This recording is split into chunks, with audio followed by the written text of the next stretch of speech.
The Dershow.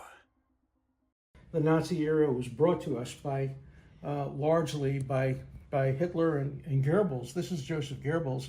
He is sitting for a photograph in the early 1930s, somewhere in, I think, Switzerland, and he's being photographed, and his aide whispers to him that he's being photographed by a photographer named Eisenstadt, who is Jewish.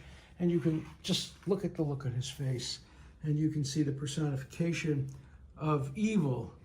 And here you have two ghetto, when the ghettos were begun and people were sent to the death camps. These are two armbands from the ghettos, and this is a stamp from the ghetto. But Nazism wasn't limited to Germany. This is a postcard sent to an American with Hitler and Nazi stuff on the side of it. And of course, Nazism didn't begin in a vacuum. Here are just some of what was going on in Europe at the time. This is a Nazi magazine, and it always associated horrible images of Jews with America and Great Britain, who were thought to be on the side of the Jews. In fact, Franklin Delano Roosevelt was called Rosenfeld, and the Jews were always portrayed in this kind of negative way. And just down the street from where I live was, back in those days, called Germantown, Yorktown, and Yorktown had Nazis. They marched down the street. More than 20,000 of them went to Madison Square Garden and did Heil Hitler salutes for Hitler. And this was kind of a typical postcard that was sent. Christians this year by Gentile. And it was a whole long poem. Peace on earth, goodwill to man.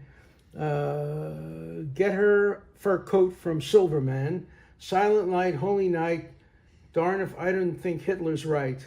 This year by Gentile. So, that's what we saw going on in those days.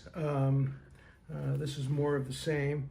This is an interesting book that was published in Germany right after the war with the names of all the German judges who were collaborators, and the fact that almost nothing happened to them at the end of the war. Obviously, when the war was over, there was a movement to do something about the Jews, but there was still plenty of anti-Semitism. Here's a statue that was sold all over Europe of a Jew, and in his backpack, in his back, he had a Christian child that he was kidnapping. The notion that Jews kidnapped Christian children and used their blood to bake matzahs was a very common theme.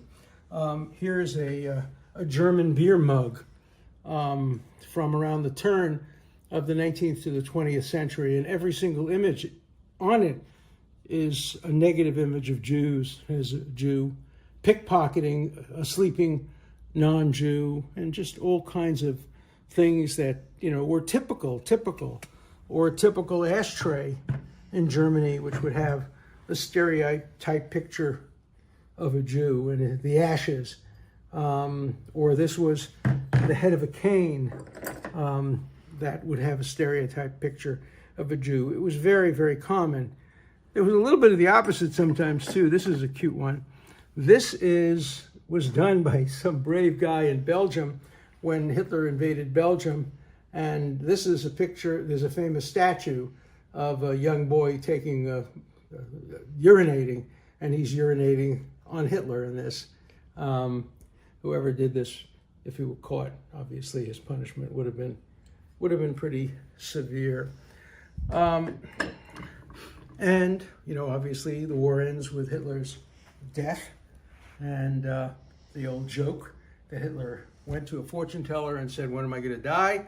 And the fortune teller said, "I can't tell you the exact day, but it will be on a Jewish holiday." And Hitler said, well, which Jewish holiday? And he said, well, I don't know, but any day you die will be a Jewish holiday. So there was that. And even in the death camps, they were making models of Hitler. This comes from a death camp. This was made by somebody in a death camp who didn't survive, obviously.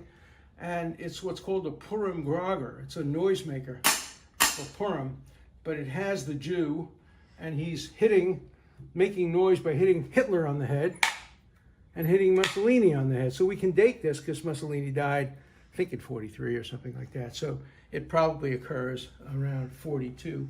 We can't be absolutely sure.